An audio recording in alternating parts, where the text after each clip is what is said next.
postcast behind the paywall, back on a Sunday, finally. Yay! Probably our first Sunday since like late July, sometime in the summer. Even though it still technically feels like July, maybe not quite that bad, but it's 90 something degrees. It's middle of September, man. I'm over it. I'm over the weather. Particularly after we had a week or two of fall esque temperatures. They call that false fall, I believe, on Yeah. the social media gifs and memes. Also, is it supposed to get stormy tonight? I did see your boy Joel put something Uh-huh. on WBJ earlier with a big storm cell coming up from Gibson County, tracking down toward Trenton. I don't think it's going to make it to y'all, though. Okay. Is it Yeah, it's not lightning? like over my house, but in the last couple of minutes, I've seen some flashes to the north. I'm like face northeast and like to the north. I'm seeing some flashes, but it's Maybe not like so. I don't have lightning bolts striking my umbrella over me or anything like that. Not yet. That's good. Well, like when was it? Like back in the spring, you got stuck out in the storm. You had to walk through the house and go to the Go out on front the front porch and porch, yeah. yeah, take cover. Say hey to my All right, wife. all of those things. So tonight we are covering the September 11th edition of the Jackson Post this past Thursday, but we're going to start out with something sort of current that will be in I assume next edition's paper. It has to do with the death of Charlie Kirk and the vigil that was held downtown in Jackson. And before we get into this and even get into the rundown and all that. Uh, I, I texted you earlier, or maybe a couple days ago. I was like, "Hey, I want to kind of talk a little bit about this Right. Charlie Kirk thing." And even though we only stick to local stuff on here, this was a pretty big deal. Hmm. I mean, and I understated that, right? I think anytime you have someone killed in an act of political violence, these are things that we learn about in history that we grew up learning about: presidential assassinations, assassination of Martin Luther King Jr. All of these huge moments, and I feel like moments like this in our day and time, because so many of them happen all the time. Not necessarily political violence, but school shootings, Right. public violence, mass shootings, and for me at least, and I don't want to speak for anybody else, it's easy for me to shrug these things off. Even when Donald Trump was running for president a little bit over a year ago, uh, someone shot him, and he came very close to being a victim of political violence, Hmm. and that didn't even move the needle much for me. And it would have been the same thing if Vice President Harris, if there was intent made on her life. It honestly, personally, wouldn't have moved the needle for me in that moment because I think I've become so desensitized to these types of things, unless I know someone personally involved. The Covenant shooting affected me greatly because I had a friend whose daughter was killed. Right. When UTC had the active shooter alert and my daughter texted me, I obviously had an emotional response to that. Outside of that, when these big things happen, I don't have a response, and I don't know Yeah. if that what that is. It's just me being honest. I had no response to that, but what I did have a response to was sort of the fallout from on social media after this Charlie Kirk thing happened. And I didn't know who Charlie Kirk was, honestly. And I think I texted you this. I was like, I thought he was just more of like a Ben Shapiro wannabe, or vice versa. I Right. would get him mixed up. I wasn't. I didn't know what specific things he had said. I knew obviously what side of the aisle he was on because of just the conservative influencers. I sort of know the names. I didn't pay a lot of attention to him. Yeah. Um, and so the fallout on social media though is what bothered me the most, I think. And I posted something the day it happened that I said it seems like we're losing our humanity a little bit more each day. And that's what I wanted to mention when we're talking about this situation, Hmm. because there were a lot of people who were saying his death was being celebrated. I didn't see many things about celebrating his death on my timeline. I honestly didn't. I didn't see a lot of people celebrating. Um, However, I did see people saying, yeah, but, or he said some really horrible things, or even something like, if you, I forgot how it was put. If you want people to talk nice about you when you die, don't say horrible things when you're alive. Things like Right. that. And we can get into the back and forth. For me personally, I think after someone has been murdered unjustly, and I would call this obviously an unjust murder Mhm. to the nth degree. I think there are some things that for me I would never say out loud immediately after that. Um, and I'm trying not to cast stones at anybody who did do that. I think people respond to things in different ways.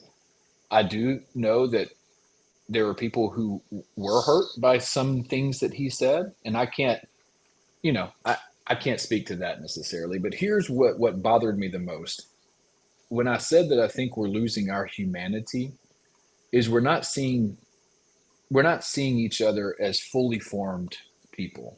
Mhm. For people who maybe lean conservative, I saw some of them saying, well, they did this, or this is the difference in the leftist violence and right. And they were grouping everybody under this one umbrella. And on the other side, I saw, well, this is what far right wing extremism does, and blah, blah, blah, blah. They're grouping everybody on one side. Then, I saw quotes or comments that said something like, well, why don't we do this every time there's a school shooting? Or why don't, like, who cares? Like, who cares what political ideology the shooter had? None of that matters in the aftermath of someone being murdered at a public event who is speaking publicly. Mhm. Like none of it. It doesn't matter what ideology the shooter had. Like each side is trying to like form these things so they can make themselves feel better. Oh, it wasn't Mhm. my guy. It wasn't my side. And when we do that, we lose the humanity in all of this. And I think we're already there. And I think this is why things like this keep happening because we don't see people that we disagree with as fully formed human beings. We see them as a reflection for the things that we hate, and we see them as a way to personify the ideologies that we disagree with the most. And we need some type of person to sort of take that out on. And I think that's what we've done.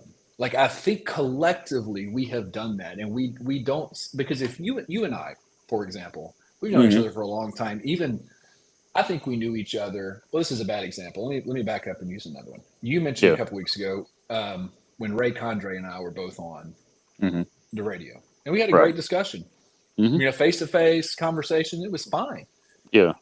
I like Ray. I like Ray in real life. Like we've gotten along.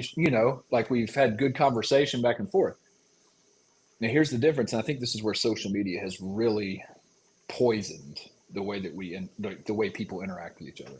Yeah. Sometimes I can see Ray's posts on social media and I get a different feeling, right? Because all it is words on the screen, and then I fill in the rest of the blanks, and I have ceased to see him as a fully formed like human, right? At that Mhm. point, and I'm sure there are countless other people who can say the same thing about me.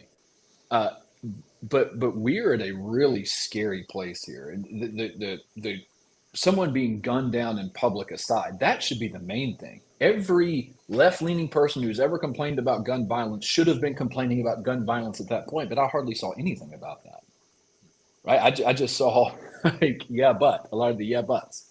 And, the people on the right, and listen to me, I'm doing the same thing right now. I'm saying people on the left, people on the right. But from what I was seeing, you see a lot of these, well, that's just what Democrats do. Like the language is so charged and so dehumanizing that it makes it easy for us not just to hate people that we don't really know, but now for some people to literally take the lives of other people that they don't know. I'm assuming this shooter didn't know Charlie Kirk on a personal level. I'm assuming I maybe who knows, right? Hadn't all Right. come out yet. But at some point, like we are collectively poisoning ourselves, and it's just like these two turbines turning into each other that are just proliferating more hate and more hate and more hate. It's like this turbine of stuff. And I got off social media for a while, a few months ago, and Mhm. I'm back on. But man, it is I guess it's always been toxic. I feel like it's probably worse now than it's ever been. And this is just a horrible situation all the way around. Regardless of what you think about Charlie Kirk as a person, the words that he said, and I think it is okay to acknowledge that the way that he said some things was hurtful to groups of people. I think that's okay to acknowledge. You can acknowledge that, and be okay with that. But then you can also understand that nothing like that should ever happen to somebody simply for speaking their opinions in America. Like this is what America is. Like it is supposed to be a place where you do have freedom of speech. Now there are consequences to that, but those consequences should never be murder or death. So that's where I've landed on it. It's a really the event itself was awful. I am more concerned about how this continues to go forward, though. Like if Mhm. we can't figure out some way to have conversations, honest conversations, and be vulnerable about those things that we think with each other, then it's going to be a rough go. It's not going to get much better, I don't think. Yeah. That Well, I've got. Is that all that you had on it? yeah. Well, and first off, just kind of speaking to your whole desensitizing that we seem to have toward other human beings, where we're more focused on what somebody says and their political beliefs more than like, and we feel the need to take action against those statements and those beliefs. This was, first off, the initial reaction that I got to it. I I saw the actual video of the without any editing and any pixelization or cuts or anything, and without getting into what it looked like, the gore and all that stuff. It was a not so gentle reminder that when JPD or the sheriff's office or whoever sends out a press release that we had a murder and somebody was shot. I mean, on Labor Day, I was with my dad and he was watching one of his old Western movies like Bonanza or Gunsmoke or something like that. And somebody got shot and they just put their hand over their chest or whatever. And, there was no blood or anything that you could see on there. And I was like, I'm pretty sure, I was joking around with my dad that day. I was like, I'm pretty sure that there's like actual blood that you can see when somebody gets shot. And because of what I saw Wednesday, hopefully for the rest of my career, but at least for the foreseeable future, I'm going to take a little bit more. I'm going to take it a little bit more seriously when I just see a victim was shot because of what physically happens to that human body when a bullet enters it at however fast that bullet is traveling, and then whatever it does once it's inside the body, the damage that it does. That obviously can lead to death, but even if it doesn't, that's still a pretty traumatic thing for the human body to experience. That's the first thing. The second thing, just watching everybody react. And there were about 3 or 4 times Wednesday evening and early Thursday that I was going to post my own reaction to it. And for whatever reason, I didn't, because if I was going to do it 3 or 4 different times, it probably would have been 3 or 4 different things that I would have said. And I just didn't, because very little of what was posted from either side was de-escalating the situation. And, in that moment, I didn't feel like dealing with being a part of the escalation of the situation within my circle. So, and this is the first time publicly that I've said anything about it. And, one side can say all they want about how the other side's responded, and the other side can say everything they want about how the other side's responded. In fact, before we recorded, I don't mind mentioning, I'm not going to name names, but last night when I went and covered the vigil in downtown Jackson between City Hall and the courthouse, and I posted a photo on a couple of photos on my Facebook page a friend who disagrees with Charlie and the people who were gathered at the vigil. Called them out for not doing it for the school shooting that happened the same day. I think at about the same time in Colorado. And I went ahead and clicked on that person's page just to kind of see where they were coming from. And they had a post up. I think they posted it Friday, maybe late Thursday, that said, if this had happened to, and they named a known figure, if this had happened to that person, these people would not be responding this way. Well, no duh, Sherlock. And if this had happened to that person, you'd be responding the way that they're responding, and they'd be responding the way you're responding.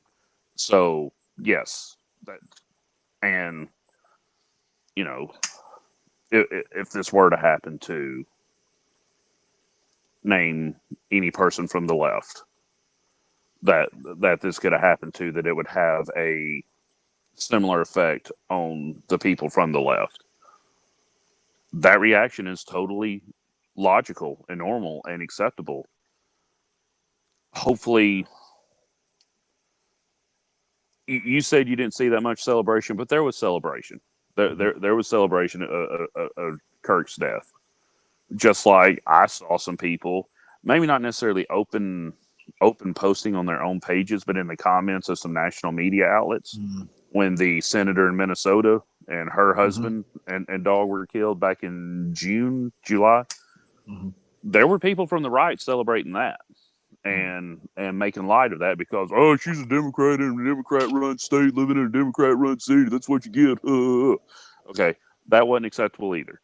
And so whether it's, a teacher or an assistant dean in MTSU or whatever, or celebrating Charlie Kirk's death, or Jim Bob in the backwoods celebrating this lady's death 3 months earlier from the other side, none of it's okay. And that is my main issue to this whole thing, is that we have been desensitized to the value of a human life, to where we are more focused on, like what you said, we're more focused on their political beliefs and their stances and whether or not they agree with us. And if they don't agree with us, they're not as important. They're expendable. Let's go ahead and get them out of the way so that we have more people to shout from the rooftops what we believe, what we agree with. And I mean, we can debate the whole Second Amendment. Are guns the problem? Are ARs the problem? And where I ultimately land is, and you may disagree with this, Gabe, and I'd like to save that debate for another podcast. But whether it's a pocket knife on a subway in Charlotte, or a rifle on top of a building on a college campus in Utah, or a rock or a brick in a back alley on a skull, we no longer, as a society, value the life of a human as much as we used to the point that we don't care if someone that we don't value ourselves because of how they align with us, we don't value their life, their family's feelings, and everything having to do with them. So let's go ahead and get them out of the way, and this world will be a better place. And that is a dangerous mentality for our society to collectively have, because, I mean, there were a lot of people from the right who were saying we're getting closer to a civil war, and I don't necessarily I see what they're saying, and I can see that logic, and it's scary because it's one thing for 11 states to secede from the country and declare war on the country that they just seceded from and have two militaries fighting it out. It's a whole different thing for a bunch of citizens to choose either the red team or the blue team and take up whatever arms they can find and just start going after people they think wear the other jersey, even though it's a random Tuesday morning in name whatever metropolitan area that you want to name, and you just think you're just going to take out, people from the other side. Uh, and and and I do fear that we are headed that way, because I mean, particularly in the last 10 or 15 years, it's felt like what we've always read about in American history when this country was going through civil rights in the 60s. Mm-hmm. But I always said in the back of my mind, at least we haven't gotten to 1968 where we're seeing RFK and MLK murdered.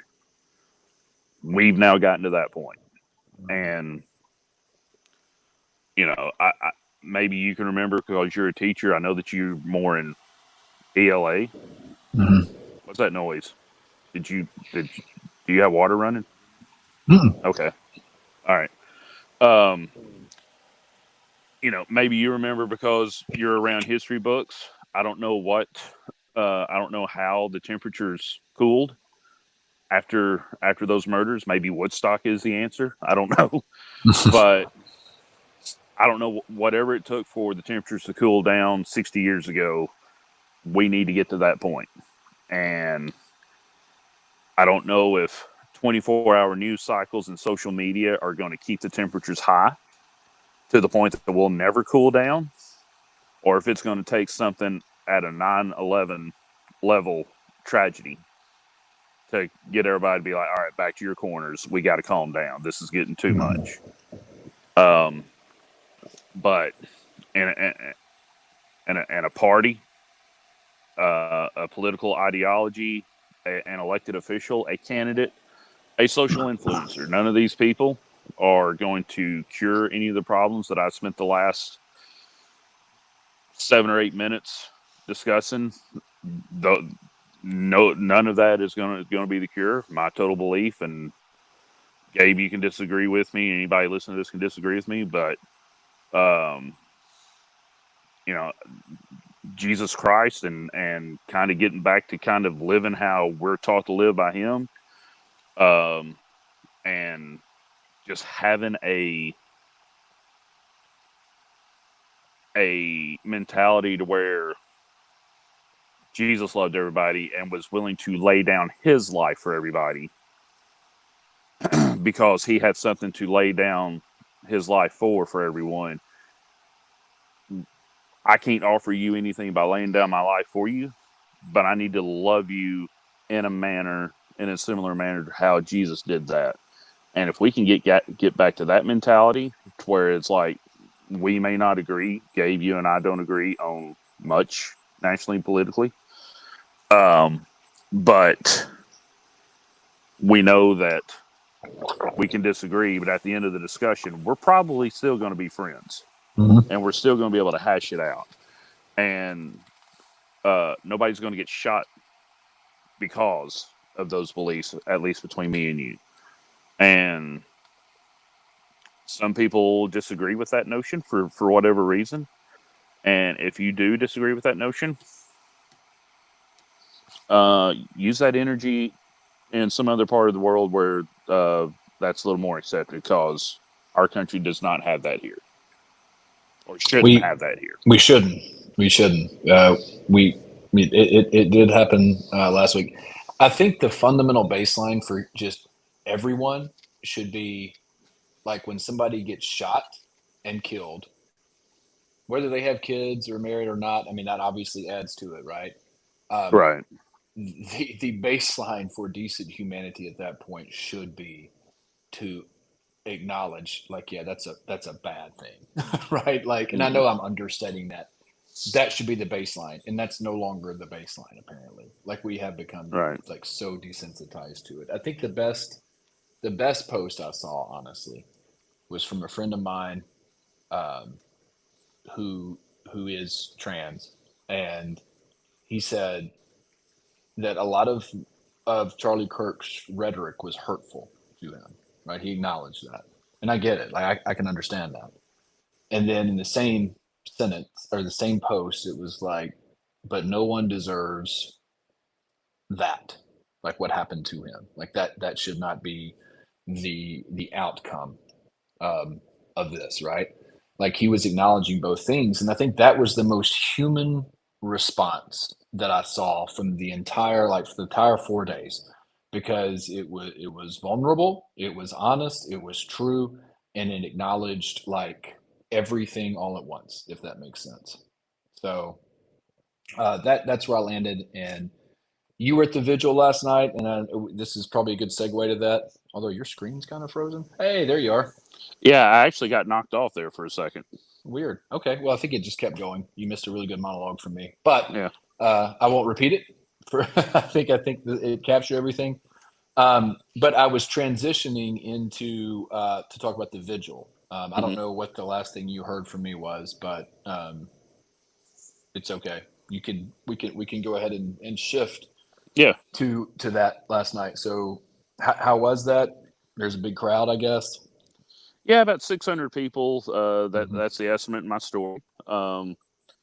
And which I'm not really good at estimating people, so the range is probably somewhere between 300 and 3 million. But yeah, I mean it was a pretty good crowd that filled up that area in front of the main entrance to City Hall, and then also had a bunch over in the courthouse lawn. And because Main Street was shut down on both ends of that block, had a bunch of people filling in the street there. And I mean, it was a very patriotic scene, a lot of red, white, and blue. The organizers somehow got a tent that on the front flap that hung down. You can see in the photos that I ran with the story, essentially the foundational basis of Kirk's events that he did on college campuses proved me wrong. That was printed on the tent, so I don't know if they got one of those from Turning Point USA or what happened. And then I didn't take a head count, but it was around 10 speakers. The organizer, Ryan Ferraro, I think is how you pronounce his last name. He hasn't lived in Jackson long, only for a couple of years. He grew up in New York. I know he moved here from, I think he said Arizona, maybe the Phoenix area. And he said, I grew up apolitical. I didn't really have a stance. I didn't care. Then in 2016, he started paying attention to politics, looking at watching the election, and he had some beliefs going into that, and where he just kind of felt like both of the main candidates and everybody connected to him, President Trump and Hillary Clinton, he felt like they were both for the same side, even though one was a Republican, one was a Democrat. And then he started seeing after Trump's election, he just started seeing a lot of the blatant and what he felt was too harsh negativity toward Trump and his policies. He just felt like it crossed the line into unfair coverage from a lot of the mainstream media. And that kind of made him start to listening to conservative people like Rush Limbaugh and Charlie Kirk, so that he could kind of balance out what he was hearing from a lot of the mainstream media. So that's how he became familiar with Charlie Kirk and became a fan of him. And so because of he had followed him for, I guess, for nearly a decade now, like he felt the need. He said, I'm living in Jackson. I know there's a lot of people here that support his ideologies. So I'm just thinking, let's just set something up to just let some people who agree with me just kind of gather and just kind of process this together. And he said, I didn't expect this many people to show up. You know, I think he would have been, if 50 people had showed up, he probably would have counted that as a win. I didn't ask him that question, so I may be overshooting that mark or undershooting it. I don't know. That was just kind of what I gathered from the way he said it. But he spoke. He's neighbors with Michael Roby, the former director of Area Relief Ministries. I think Michael kind of helped him set it up. State Representative Chris Todd, State Senator Ed Jackson, they both spoke. Madison County Mayor A.J. Massey spoke, and I'll give Mayor Massey some props. He and I have not always agreed publicly. We've had some public disagreements during his time on the school board. I don't know if we've had any public disagreements since he's been mayor, but we've not always gotten along during his time on the school board or as mayor. But if however long he works in public service and is in positions to give speeches, he is going to have to work hard to surpass what he did last night at the vigil. He spoke from his heart. He got a little emotional there for a minute when he kind of related, Charlie was had a wife, a young wife, and two young kids. Well, if you've never heard Mayor Massey talk about the fact that he's got a wife and two sons, you've never heard him talk. Because he brings them up all the time in public. I've almost made that a bingo square in county commission meetings. But his first statement was, "I thought about Charlie today while I was at the ballpark watching my sons play, and I thought about the fact that Charlie will never get to experience that, and it made me mad." And he just continued to speak from the heart there for a little while, and then read a few verses from 2 Timothy, which is, I think it's what most scholars believe is Paul's last letter before he dies, and he's just kind of laying out a few last words. Hey, here's some important things to know before I go, Timothy. And it's the verses leading up to that famous verse. I've run the race. I fought a good fight. And I'm going to get my reward now. And so there was that. Trying to think. Ray Condrey spoke. And what he said was memorable too. And I identify pretty well with what he said. He said, he's old. He's a little older than me and you. We're in our mid-40s. Elvis was dead, allegedly, before we were born in the early 80s. He said, I was alive and remember when Elvis died and how everybody responded to that. And I never could figure out, and even celebrity deaths since then, I've never been able to figure out how you could be so emotional when someone you've never met dies. He said, but as Wins can identify with that because he obviously was a big fan of Charlie Kirk. He posted a video in the Madison County Constitutional Republican Party Facebook page within an hour after President Trump broke the news that Kirk had passed, and you could tell then this death was hitting him pretty hard. And then everybody just made proclamations that were similar to what his wife said the night before, that this movement did not die on Wednesday under a tent out at Utah Valley State College. If anything, it's going to grow. And everyone who spoke and a lot of people who clapped and cheered at that event sounded like in the moment they're ready to do what they got to do to continue that movement. And there was some statements that kind of crossed the line into being confrontational and accusatory to the other side of the aisle. And personally, I didn't write about it in my story because it was touted as a vigil. And my thinking is a vigil is a celebration and recognition of a legacy and remembrance and celebration of a life, not a declaration of war. and I'm not saying anybody declared war last night, but it was there were a few statements like I said, okay, we could have done without that, but whatever. Save that for your Facebook page. But other than that, it was a good event, and did what it had to do, and it allowed about 1% of the population of Jackson to hopefully properly deal with this loss. A couple things before we move into the local stories there. Yeah.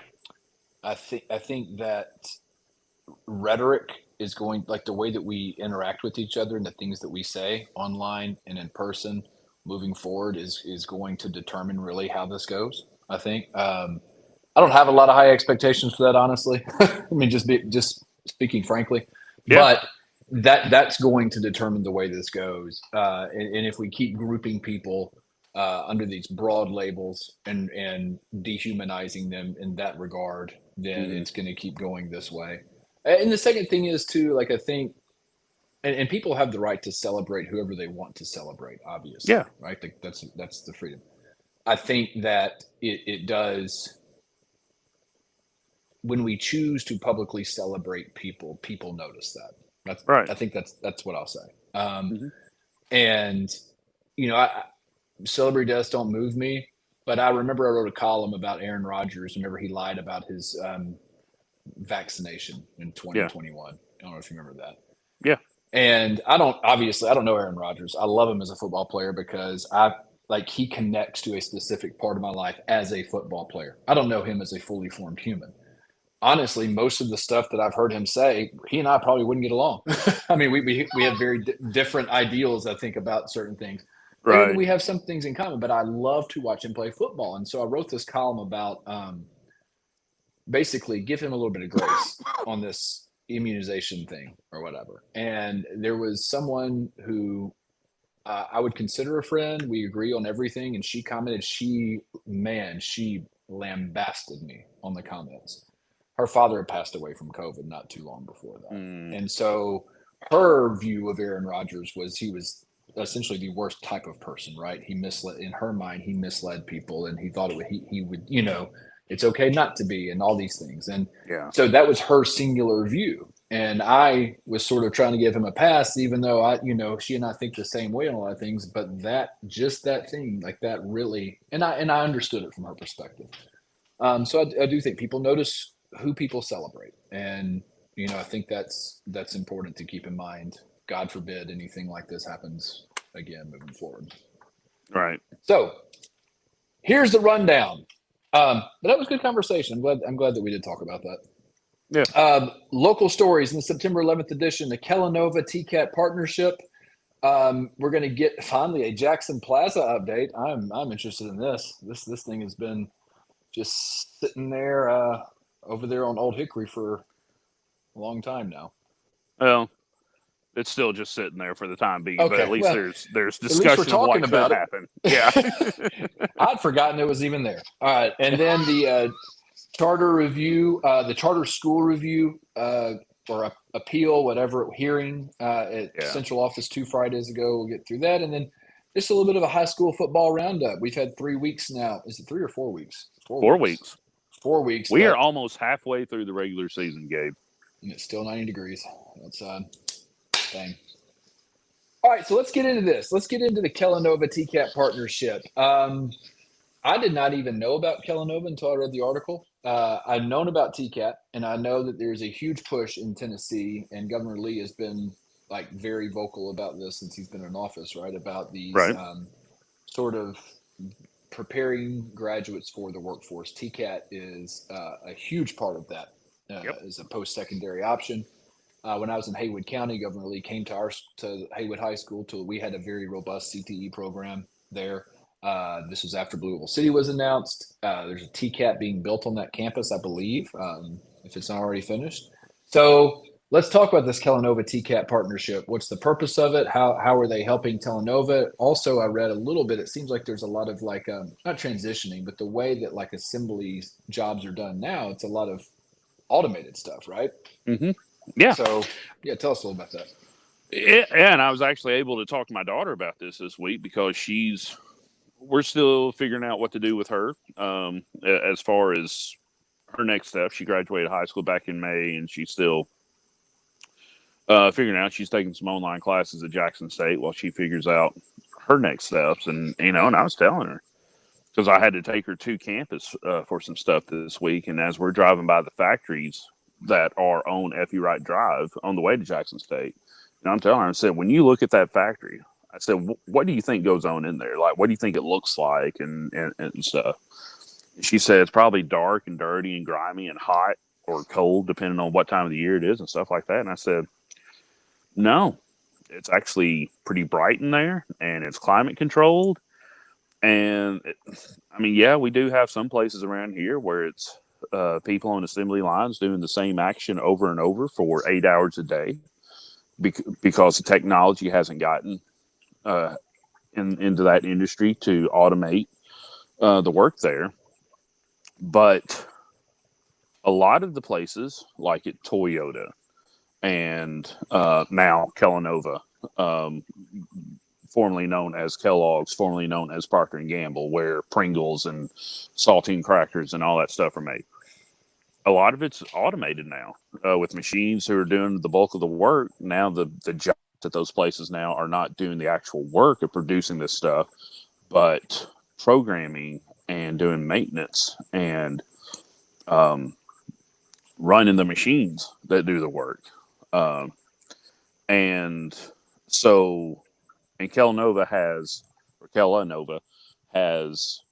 gone through that transition. And as they went through that transition, they came out on the other side of it, a few years ago. They noticed we need more people able to do these jobs. And so, 4 years ago, they entered into a partnership with TCAT, mainly in TCAT Jackson, but it also includes, excuse me, I think they said 11 total TCAT locations, most of them within about an hour's drive of Jackson.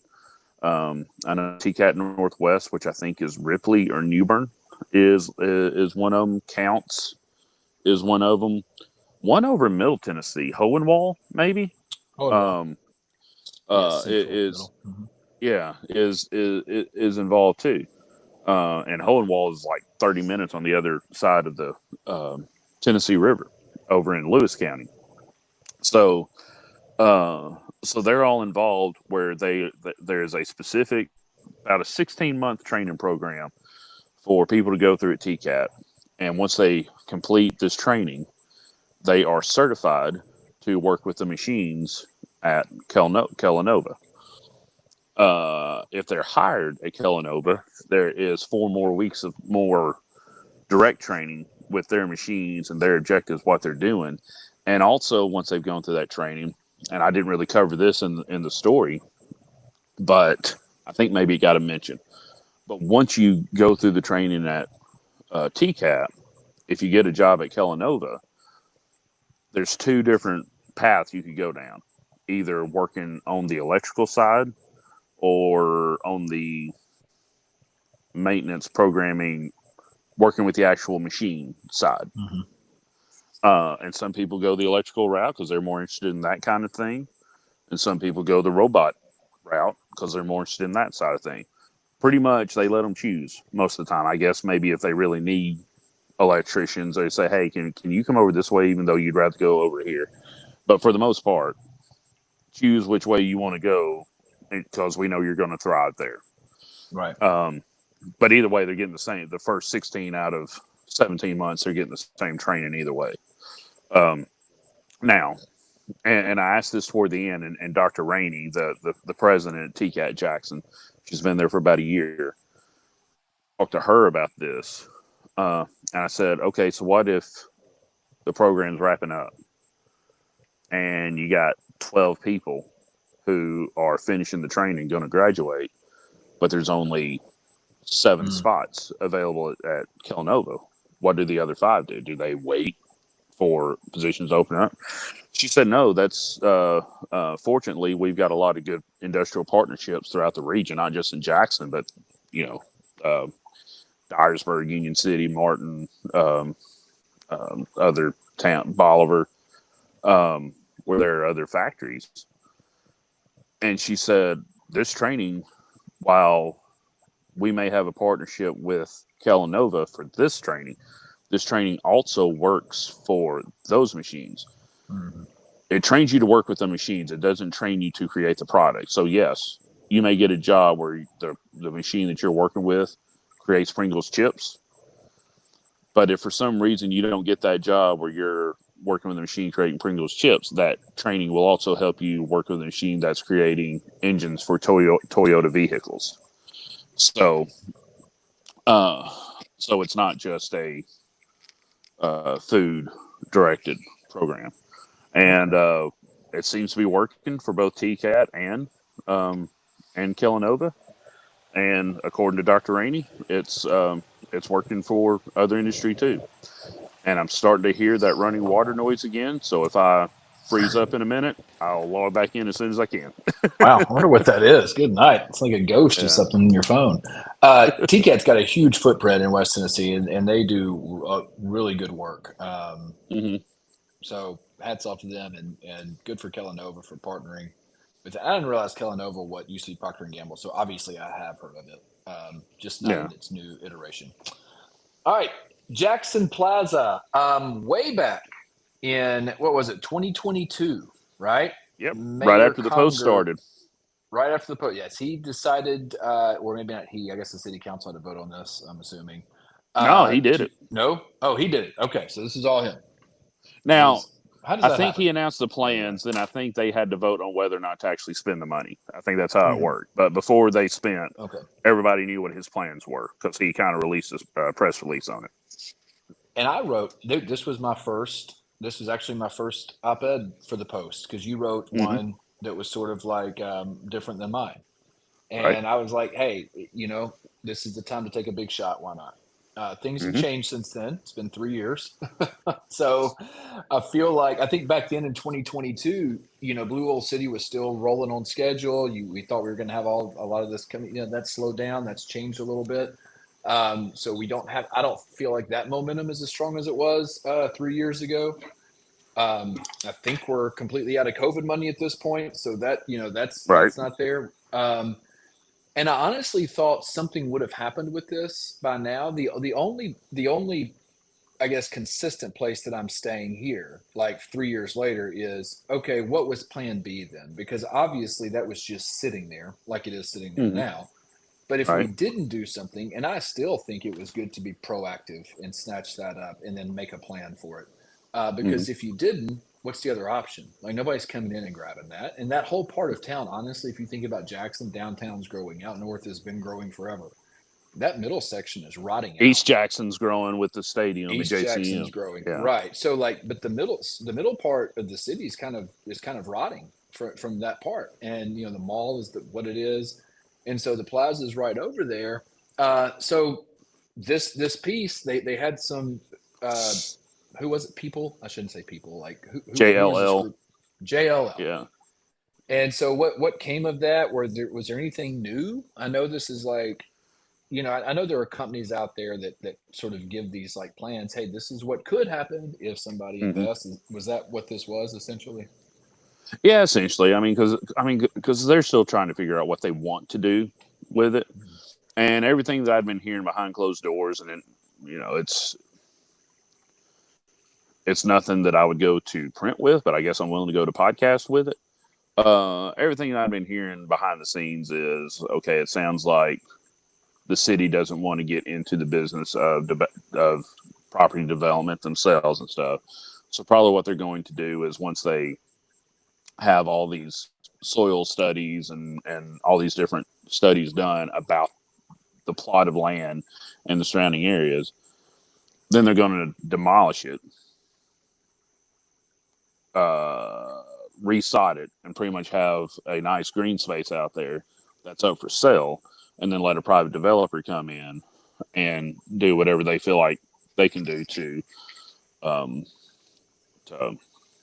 make good on their investment.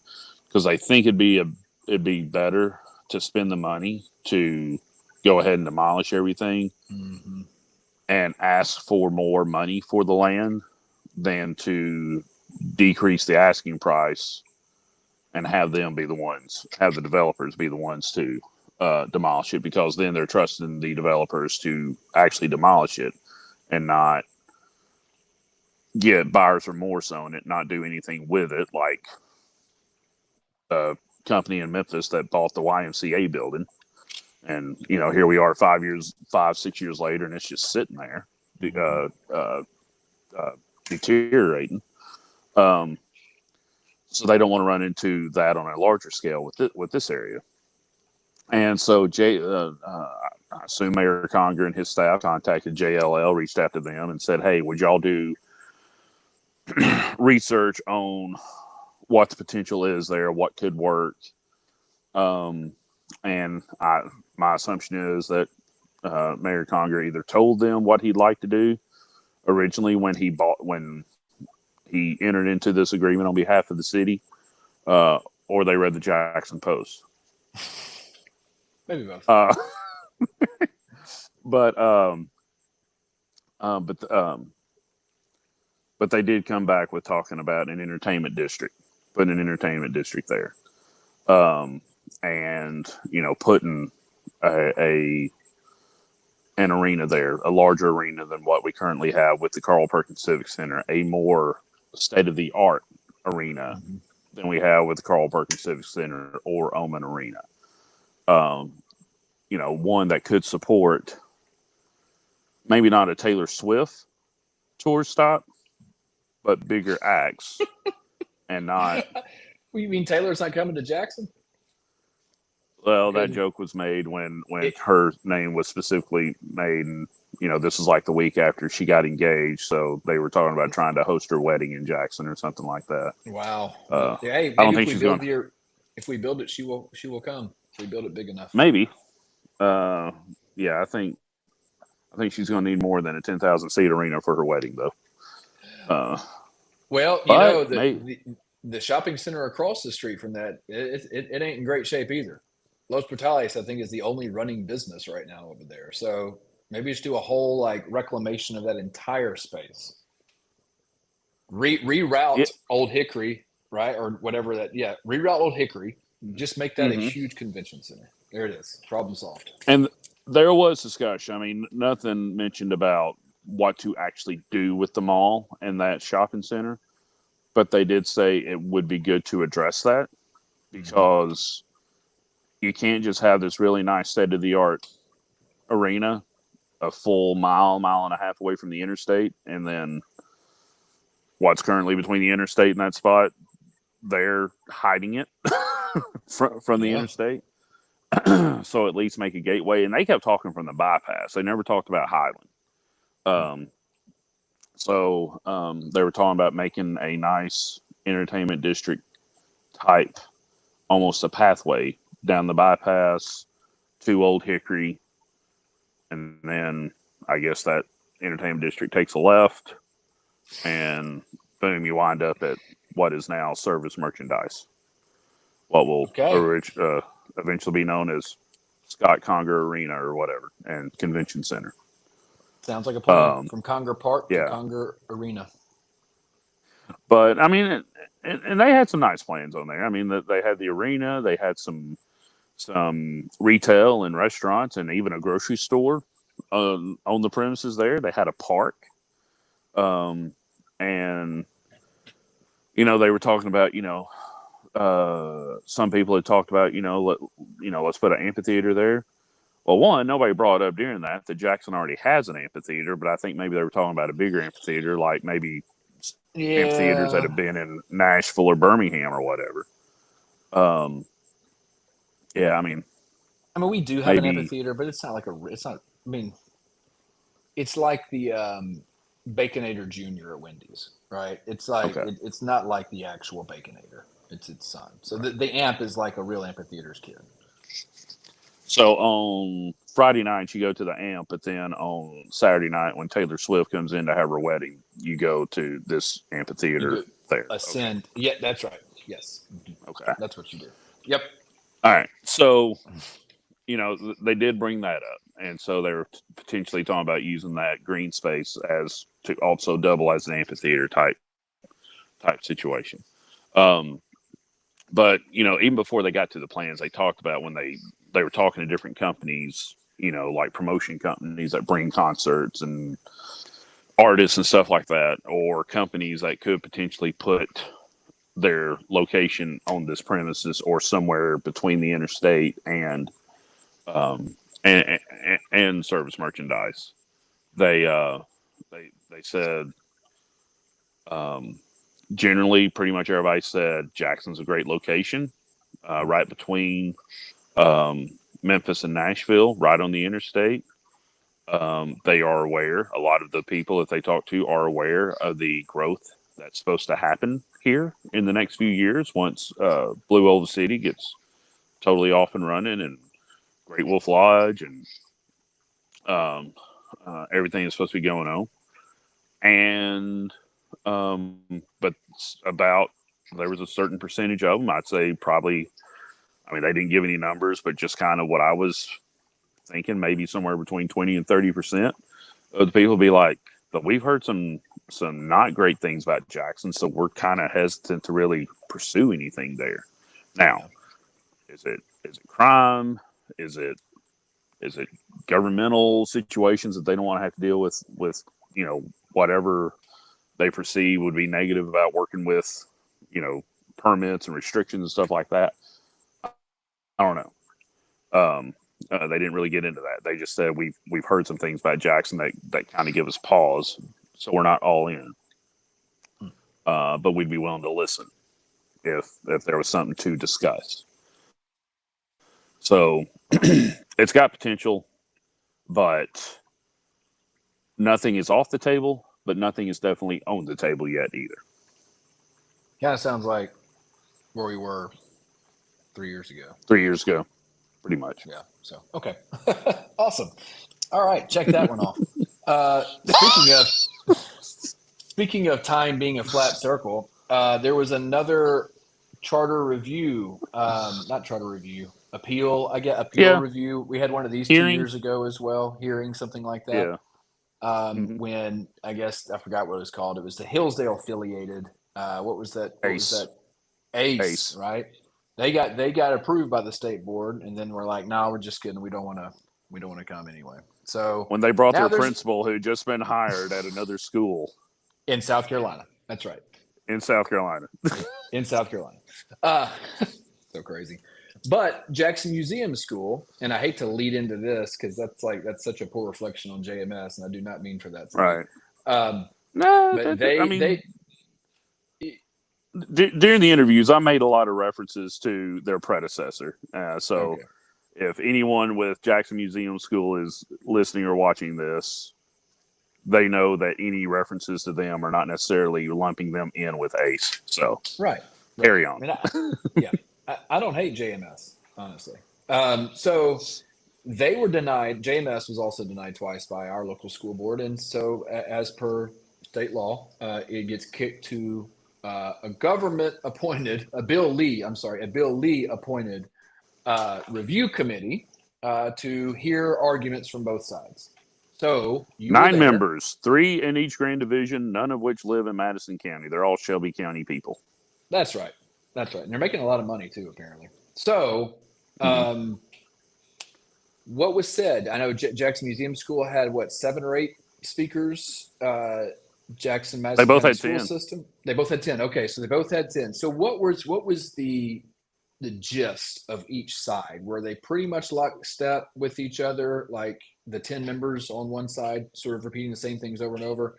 So maybe give us the gist of what each side said, like for and against. Yeah, I mean, it's pretty much the people who well, first off, it was a 2.5 hour hearing.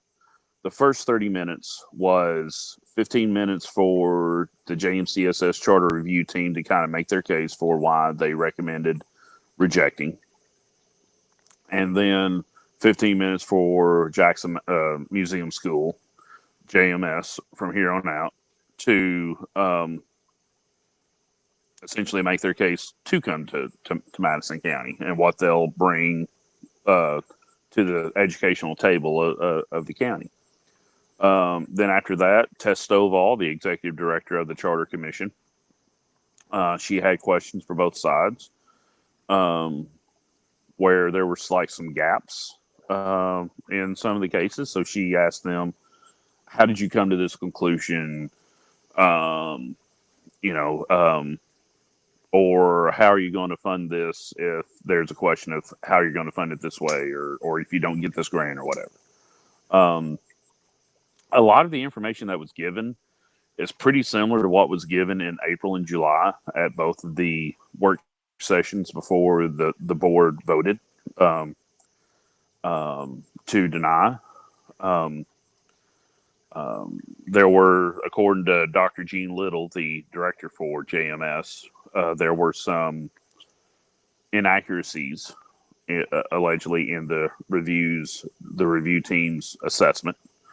And she kept landing on, but in the three major areas that are required for us to meet or exceed expectations, we did that. So she never just came right out and said this, but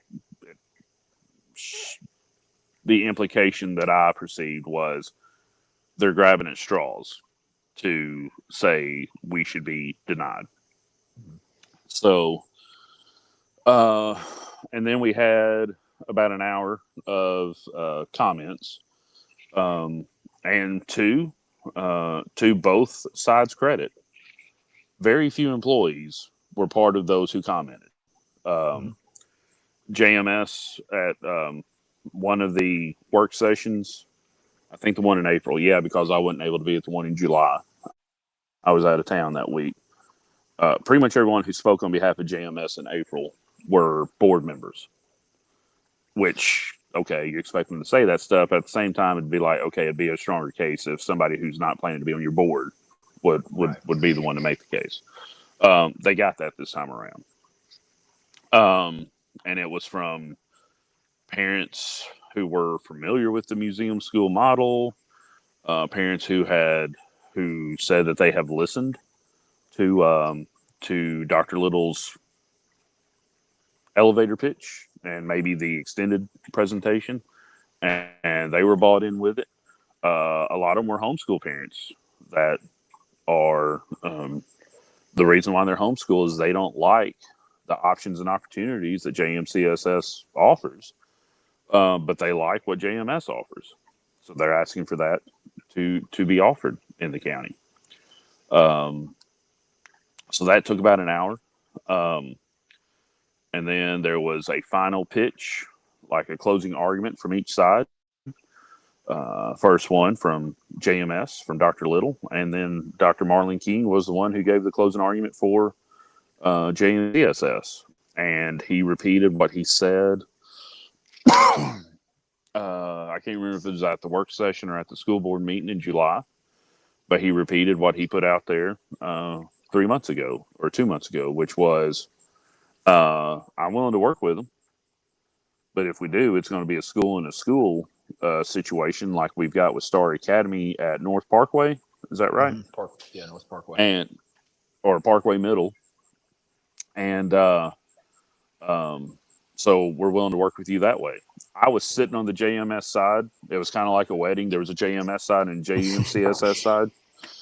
And there were some audible reactions to that proposal from Dr. King, from people who were sitting around me. And that sounded like they were not in favor of that. Dr. Little said afterwards, she said, Dr. King's never mentioned this to me. He's never sent me an email. He's never called. He's never texted. I've heard him mention this twice, and it was in meetings in this room to other people besides me. She said, so I can't really react until I have that conversation with him. But for now, we're still pursuing this either way. I think that makes sense on both sides. I mean, I think it makes sense for Dr. King if he likes the idea and there are families that want that option, then yes, bring them under the umbrella of our district and put them in a school and then let's roll. But then also, I completely understand, JMS as well, because like this is their thing, and they want the autonomy Hmm. over that. So that's understandable. How Yeah. long will this take for this review committee to make their decision? I mean, they've got a meeting, I think, on October 16th in Nashville, and it'll be similar to the one that happened in Nashville two years ago, where each side will uh, can either send in a one-page memo to make their case, or they can actually send someone to Nashville to essentially talk for 2 minutes. But according to the rules of the commission, they won't be able to ask the commission members won't be able to ask any questions. There won't be any conversation between them. It'll just be among them based on Stovall's recommendation to the commission. And they'll be deciding on this and 5 other applications because they're having similar hearings in 5 other counties throughout the state. And they're going to decide on all 6 that day. It'd be interesting to see how this comes out, and I think it'll be very telling as well, because in at least from my view from the outside, JMS did much better on their rubric and evaluation than ACE did. Like scored higher, were meeting more of the standards that were required, and they still got denied. Of course, they got approved by the state charter board. It'll be interesting to see what happens in JMS, because if they get approved, it would be surprising because their rubric or their score against the rubric was better than ACE, and ACE got approved. So it would stand to reason that now, if they don't get approved, well, then that's a whole different conversation of why ACE Yeah. may have gotten approved. Yeah, because we're going to be discussing, okay, should Gene Little have been good buddies with Governor Lee to the point Right. that Governor Lee would be willing to sit on the stage with her while she talked about how stupid public school teachers are. Mm-hmm. Which she wouldn't, because she was one at one time. Right. So, yeah, that'll be interesting. All right, finishing up with something that everybody loves. Everybody in America can agree on this, I think. Football is the national pastime. Can we agree on this at this point? If my dad were listening to this podcast, which he don't, he would not agree with that. Okay, but I mean, we just got to be honest. Did you know, according to Colin Cowherd, 96 out of the top 100 most watched shows last year were football games? Now, I know streaming has a lot to do with that, and I know that like sports is the only appointment television now at this point, so you're going to tune in that moment to watch, right? But still, I'm trying to think of what the other 4 would be. I know, right? Maybe what were the Academy other 4? Award. Did Colin say? He didn't say. I would assume maybe like an award show or some type of like something that was live that you had to watch in that moment that you couldn't stream later. Maybe a presidential debate. Yeah, I bet so. No, you're right. That's probably what it was. The debate. Yep, the debates. Mm-hmm. Well, there's only one. Well, there's a vice presidential debate too. Yeah. Yeah. People don't watch award shows anymore. I'm just saying. Did any show end? Was there like any shows like big grand season finale? I don't think so. Did anybody die on The Walking Dead in a graphic manner? Walking Dead ain't even around anymore, is it? Okay. I don't know. I'm still saying Crunk. Okay, leave me alone. That's a good point. You're still wearing an Atlanta Braves World Series shirt too. Yeah, this was 22, wasn't it? Okay. Well, yeah. Okay. It's not the 95 one. That's good. Right. Anyway, football national pat. The reason I brought that up is because we're doing our high school football roundup. Something everybody can agree on. Everybody can agree that high school football is fun, college football is great.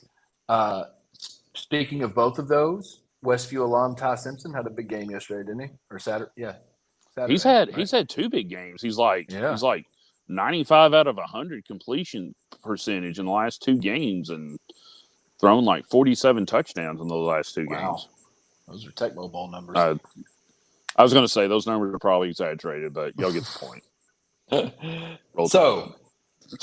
No, I can't believe I said that. Man, Tennessee, that game was incredible yesterday. Which we won't get into all that. But I What missed the game? end at the vigil. Oh man, I was Laura and I went out um, in Pennsylvania last night, and so we were at this little restaurant, and so I made like there was like the Big Ten multi-view, like four Big Ten games going on. I was like, buddy, can you please just turn it to the Tennessee Georgia game? And he did, kindly enough. That was So nice of him. that was nice of him. Yeah. Yeah. Um, all right, so high school football roundup. The big story in the September 11th There's edition no of the way. Jackson Post. Sorry, what? There's no way a restaurant in Jackson would have turned into a Penn State game. But go I ahead. know, I know. You're right. You're right, and he did. He was nice. Um, the big story, the big sports story in the September 11th edition was the USJ TCA game, and you were there, right? It ended at a Mm-hmm. very close game. That is a rivalry. But then you also in the article you commented on sort of the post game sportsmanship. So kind of you talk about the game a little Mm-hmm. bit, and then maybe talk about that too, because it'd be nice to end this episode on a positive note. I'll be honest with you. At one point toward the end of that game between TCA and USJ, I thought about this podcast because you had asked me 2 or 3 weeks into the season who are disappointments, who are pleasant surprises. And I said, we could potentially be seeing a 9-0 versus 9-0 matchup on Halloween night between USJ and Jackson Christian for the region championship. Well, that would require both of them to beat TCA because TCA is in the same region.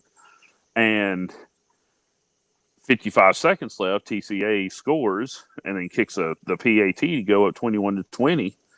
And USJ, except for one play, one big pass play, did not move the ball well at all on that series. They were down to like 4th and long on their side of the 50-yard line with like 30 seconds to go.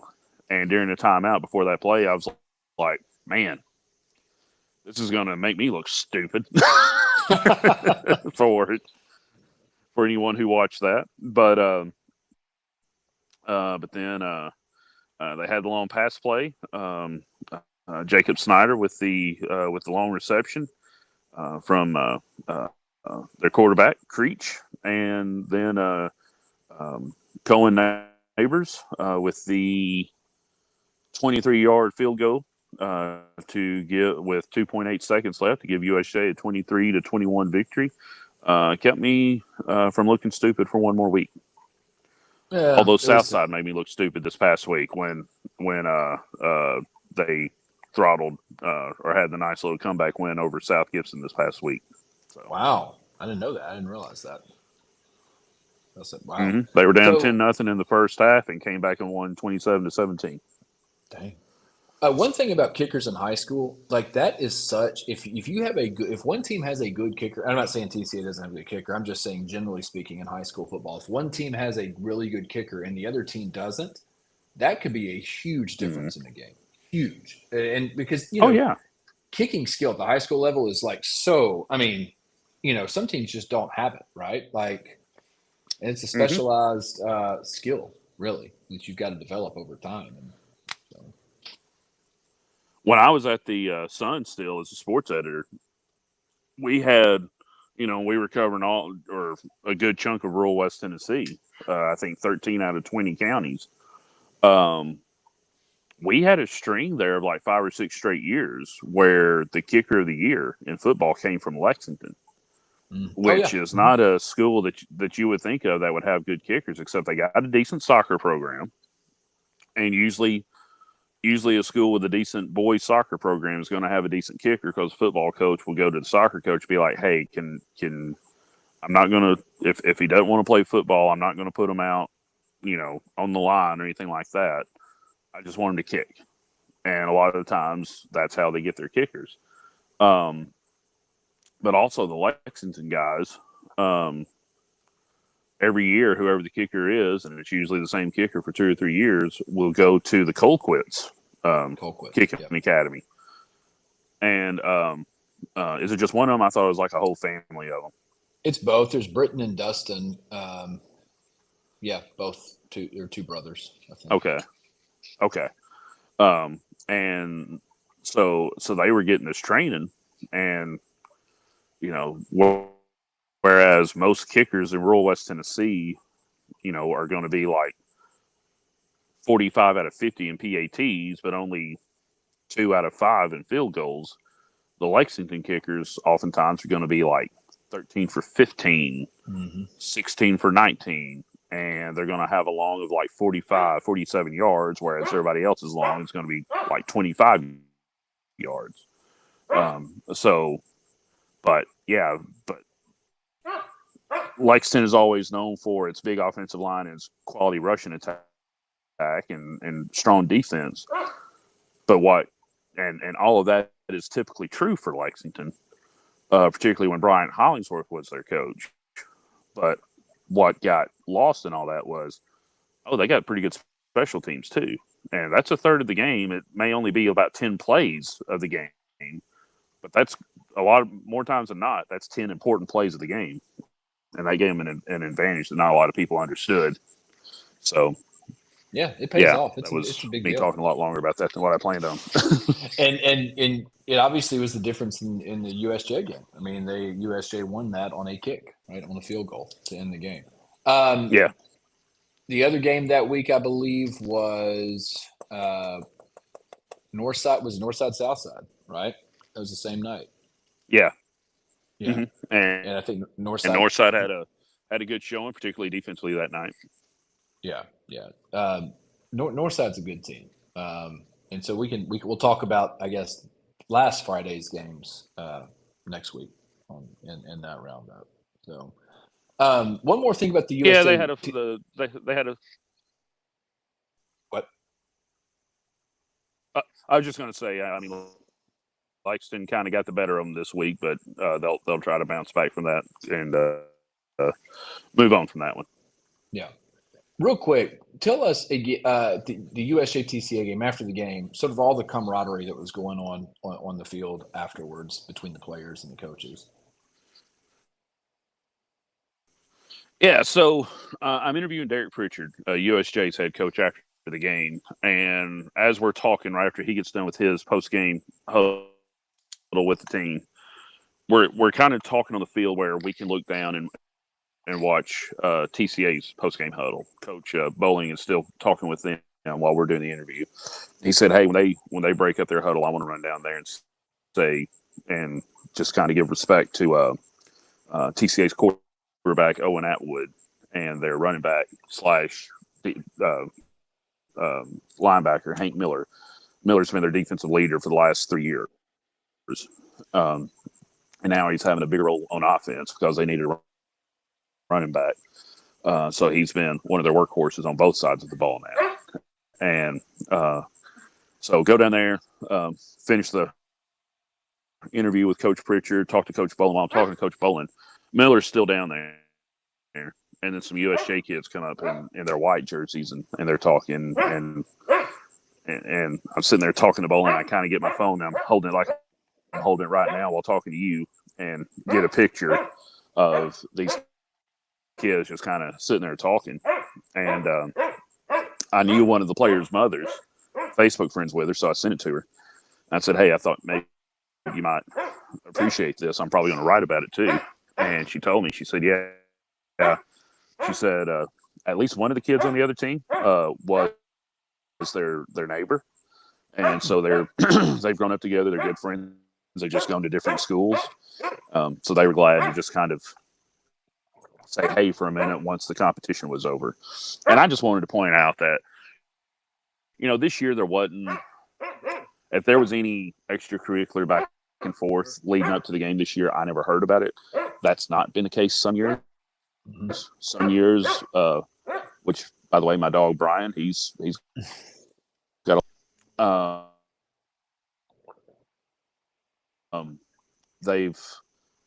there have been some times, and it's not just TCA USJ. I mean, a couple years ago, JCM and Northside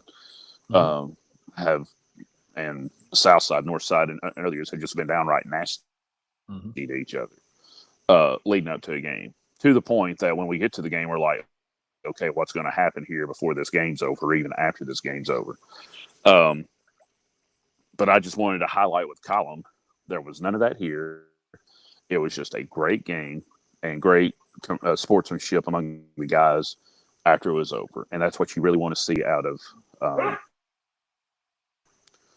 out of anybody in athletics, but particularly at the high school level, where we are still trying to mold these young men and women in other sports into 10, 20 years For sure. down. For sure. Well, all right, buddy. Thanks a lot. That was a good one. Got a lot in. We'll be back same time next week. See y'all then. Maybe.